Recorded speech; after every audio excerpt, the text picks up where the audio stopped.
half of them are fraudulent.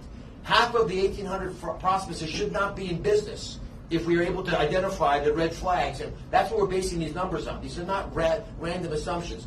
World experts at CMS say if you've got 100% or near survival, certainly if you've got a survival over 50% for a population that's supposed to have passed in 6 months, you've got a problem. If you're clustered in the same buildings as other crooks, if you're sharing employee numbers and license numbers, if you've got a small number of people, less than 50 members, you do that because you can hide what's really going on when they're small because you don't have reporting obligations. J-1 visa holders, there are lots of things going on in California that just are not rational, and we're going to take them out.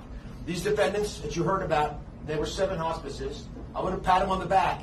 The entire first 4 years of really looking at this issue since 2021, when the report came out from the Auditor General here in California, the entire first 4 years, there were 4 hospices that were revoked.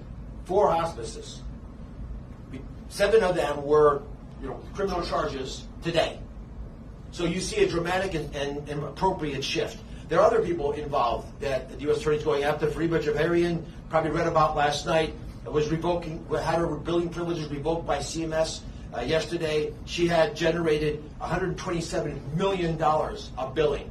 And for some reason, although everyone knew that there was a problem there, her 113 agencies that she worked with, 113 agencies, one doctor was working with, had billed over the last 3 years $127 million. CMS is going to suspend payments to stop money from leaving the U.S. That's our goal. We're going to review every single hospice in California to make sure that they're all appropriate, and we hope to do that expeditiously. We'll do it this year. And I'm going to make an announcement today, because I want to throw the gauntlet down for Governor Newsom. When asked about the hospice fraud in California, that again was in his own administration was involved in barking how bad our issue was in 2021, he responds by saying that he's been responsible for taking out 280 of these hospices. In the 10 weeks since we first were together in front of you, in the 10 weeks we have taken out 221 hospices already.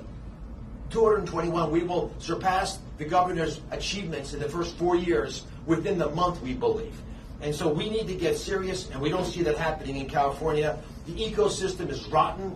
We've uncovered lots of other derivatives that happen when you don't take care of this fraud in the way it needs to be done. And I'll give you a good example. Your neighbors in Nevada are suffering because the fraudsters here are now going there, and they have a 7-fold increase in hospice because when people get a little chilled in California, they head there. So how are we going to do this? And all the government approaches you've heard. If you're defrauding Medicare, listen carefully, if you're defrauding Medicare, start running because we are coming for you. Don't walk, run away. The folks that are on stage here and all over the country under the leadership of President Trump and Vice President Vance and his task force are not going to tolerate it. None of us can afford the luxury of being sloppy about this.